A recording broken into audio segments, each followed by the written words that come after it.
Bonjour tout le monde et bienvenue dans cette nouvelle vidéo. Aujourd'hui, sans transition, nous sommes à Almer-et-Mar, donc de retour de là où on est venu à Melilla. Pourquoi? Parce que il y a cette histoire de haubans. Après mûre réflexion à Melilla, on a pris la décision de revenir à Almer-et-Mar pour refaire le hauban. On a vraiment regardé un peu nous sur notre route, les Baléares, la Sardaigne, la Tunisie, etc. Aux Baléares ça coûte vraiment super cher. Pareil en Sardaigne et en Tunisie, malheureusement ils font pas tout ce qui est gréement, etc. Ils font plein de choses mais pas ça. On a regardé aussi pour commander, mais c'est vrai qu'on a des sertissages un peu spéciaux, on n'avait pas envie de se tromper et il fallait de toute façon démonter les haubans pour les mesurer. Finalement on s'est dit mais pourquoi on va pas à Almer-et-Mar? C'est pas si loin, c'est vachement pas cher, la place de port est pas chère, les haubans sont pas chers, on a déjà regardé sur internet. Commander c'était à peu près 230 € le hauban. Et là ici à Almer-et-Mar c'est à peu près 170, donc on s'est dit en fait on n'avait pas envie de revenir là. Mais ça sera un caprice et une perte d'argent et de temps de pas être venu là, donc voilà. On a fait une traversée du coup hier, on est parti à 10 h du mat, on est arrivé à 3 h du matin ici. Un peu compliqué pour moi la traversée, niveau toujours mal de mer, etc. Et c'est vrai que ce passage entre le Maroc et l'Espagne est un peu compliqué. Niveau houle, il y a beaucoup de montagnes sous-marines dans ce passage. Et ça remue pas mal la mer, donc je vous avoue que j'étais pas au top du top encore une fois. Sinon on a vu plein de dauphins, je vais vous faire un petit récap d'images de dauphins. Et on va vous filmer tout ce changement de hauban. Donc je vous laisse avec cette super vidéo. Bisous.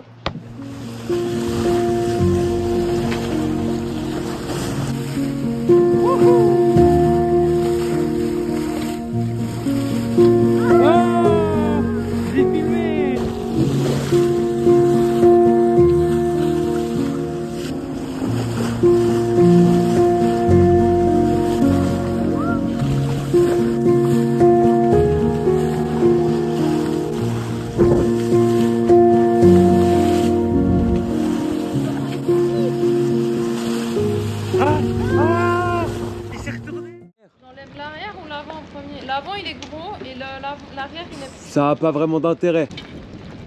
Il y a un truc qui est tombé, je sais pas ce que c'est. Ah, j'ai rien touché. Bibou, Quoi? c'est pas dans une poche que t'as mis la goupille et le couteau, je crois. C'est dans un trou. Putain. Mais quelle idée de merde. Il est où le couteau? Il est là. Oui.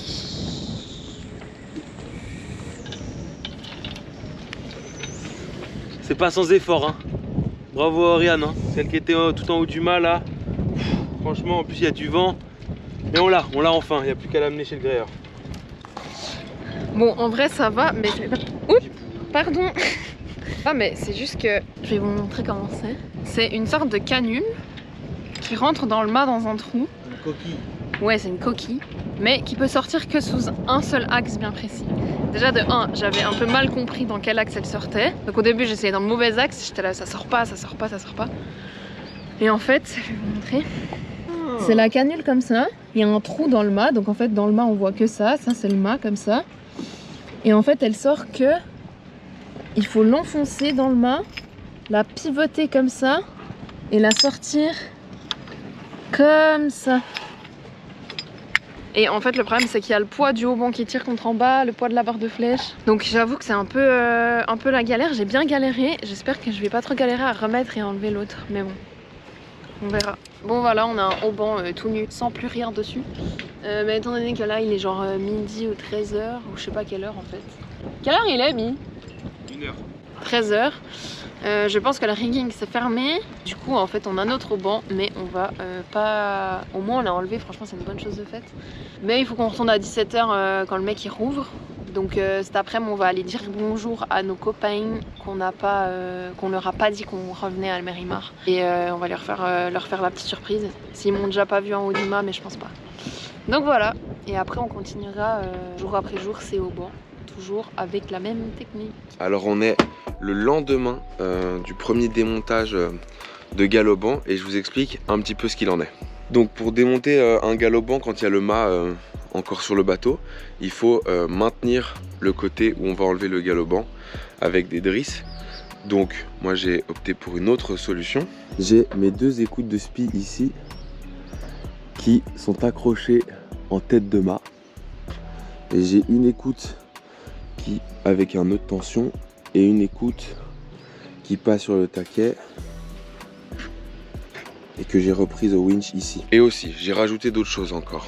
Une fois qu'on avait enlevé le galopant, j'ai rajouté, bon ça c'est la loupe en dynama que j'avais fait, j'ai mis la drisse de GV sur la cadène ici. Et en plus encore, nous on a un étai largable sur le bateau. Donc l'étai largable il nous permet de gréer une trinquette, ce qui est vachement pratique. Et lui, je l'ai mis directement sur le rail de Fargue, bien en tension. Donc ce qui fait que là le mât il risque pas de tomber en tout cas. Je pense qu'on vous a mis quelques petites images de Oriane en train de démonter la barre de flèche. C'est un peu le seul truc que j'ai réussi à filmer. Vu que c'était un moment un peu stressant, j'ai pas réussi à faire les deux en même temps. Là, moi ce matin, je vais m'occuper de nettoyer la barre de flèche, nettoyer les ferrures. Allez, c'est parti.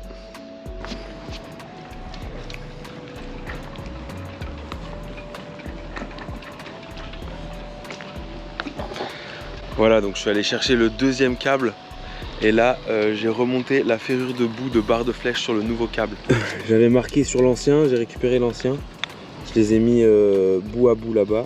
Et là, j'ai remonté la ferrure de barre de flèche. Bon, je vous explique. J'ai voulu tenter de mettre la GoPro sur ma tête pour pouvoir vous filmer en haut du mât. C'était déjà un peu galère comme ça, donc les plans ils sont pas incroyables. Mais je vous ai quand même mis quelques petits plans. Soyez indulgents sur le cadrage évidemment, mais j'espère que vous allez un peu comprendre et un peu voir comment j'ai installé les nouveaux haubans. Voilà, bon visionnage. Peter, tu veux bien me lâcher la drisse verte? Ok.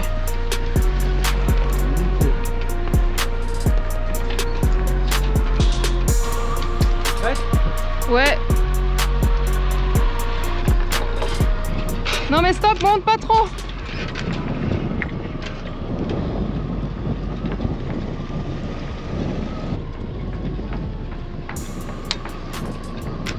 T'arrives?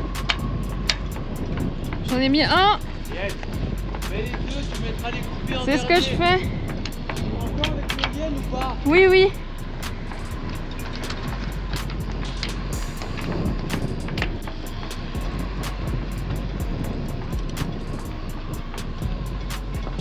Vas-y, tire un petit peu. Sur la balancine? Ouais, un tout petit peu. Stop. Un peu trop. Attends, bouge pas. Un peu.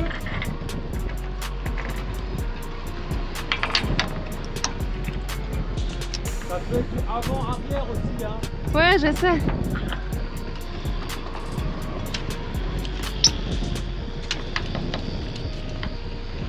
Tu veux un marteau?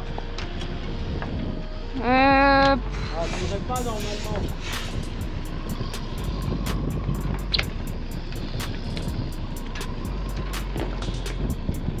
Lequel tu galères? Le grand. Celui de devant? Le plus long. C'est bon. Ah.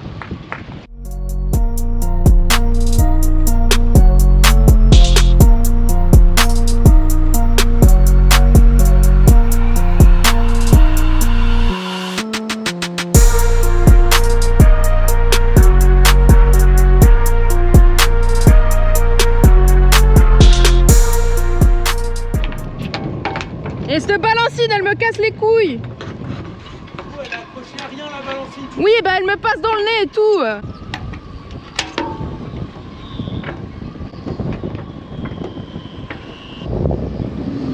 Encore? Encore un peu?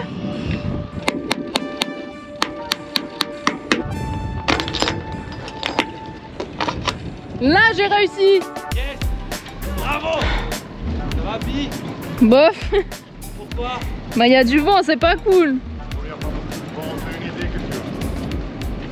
J'ai pas entendu. Il a dit c'est une idée que tu as. Hein. Ah ouais. J'ai hâte d'être en bas en fait.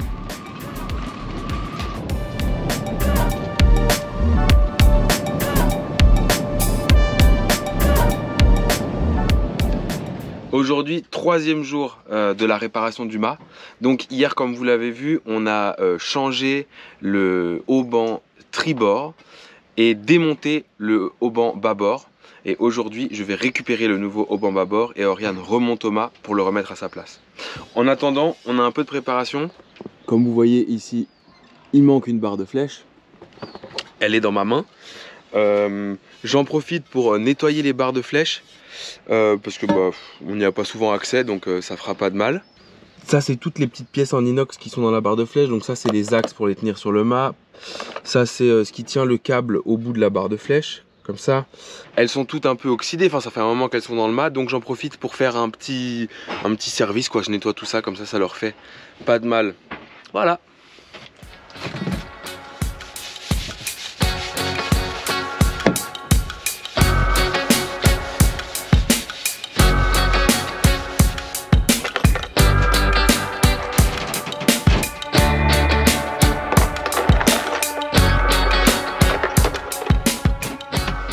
Ça, c'est la coquille qui est en tête de mât, où le haubans passe à l'intérieur comme ça, avec une terminaison en boule.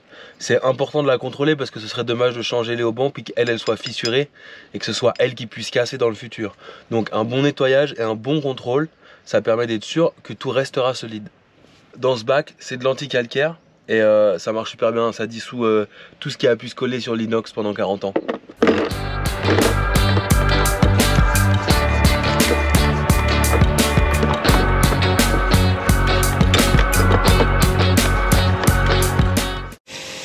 Et ben là je fais un petit ponçage de toutes les pièces en inox à l'eau avec du 800, juste histoire d'enlever toutes les traces, etc. Ça permet aussi de le rendre beaucoup plus propre et de voir si jamais il y aurait une fêlure ou quelque chose comme ça, une faiblesse que j'aurais pas vu dans les pièces, mais normalement a priori des axes en inox comme ça, avant que ça casse, il y a de la marge.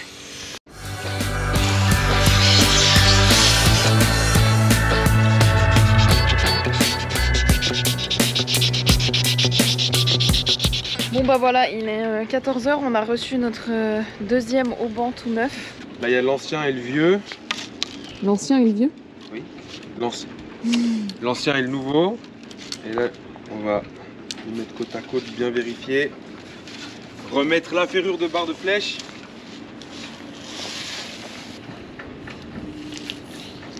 C'est bon. Il faut qu'on les colle les uns aux autres. Ouais.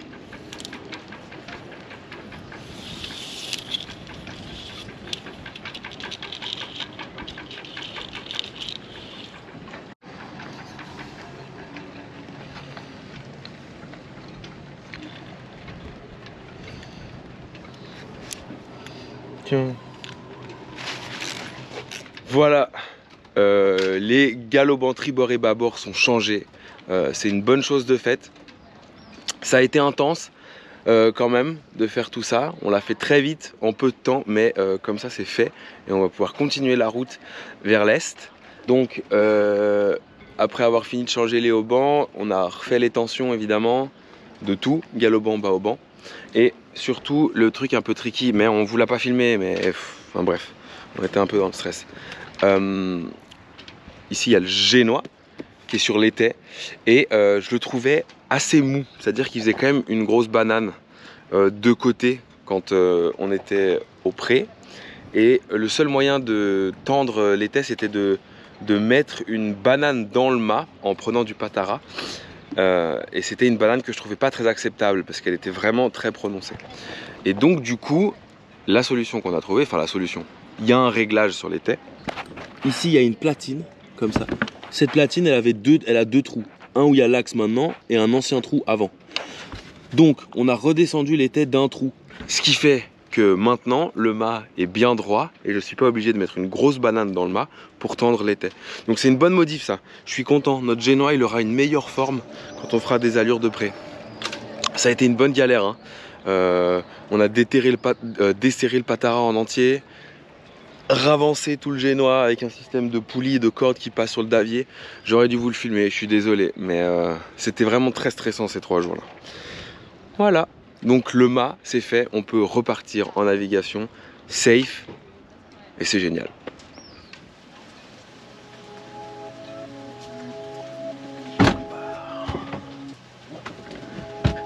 Qui dit révision du gréement dit aussi pourquoi pas en profiter pour changer les drisses. Nouvelle drisse de spi, nouvelle drisse de tinquette. Parce que les anciennes drisses, elles sont complètement mortes. Allez, on change ça.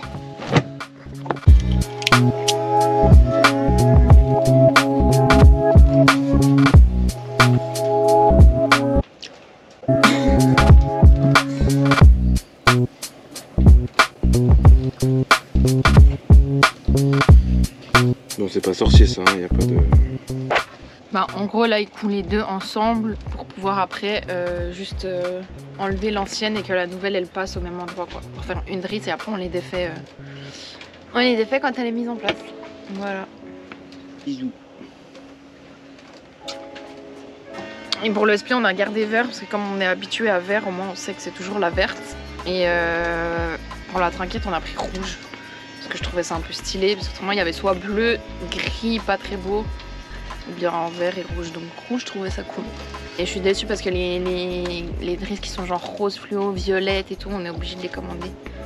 Sauf que là, on n'a pas le temps de les commander. Mais un jour, j'aurai une drisse rose sur mon bateau.